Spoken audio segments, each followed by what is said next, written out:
बाबासाहेब काकडे आहे.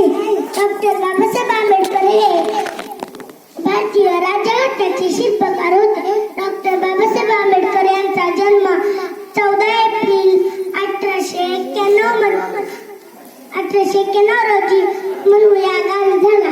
त्यांच्या वडिलांचे नाव भीमराव रामजी आंबेडकर असे होते व त्यांच्या आईचे नाव भीमाबाई होते. डॉक्टर बाबासाहेब आंबेडकर हे लहानपणापासून खूप हुशार होते. जाता जाता एवढेच म्हणते, जगात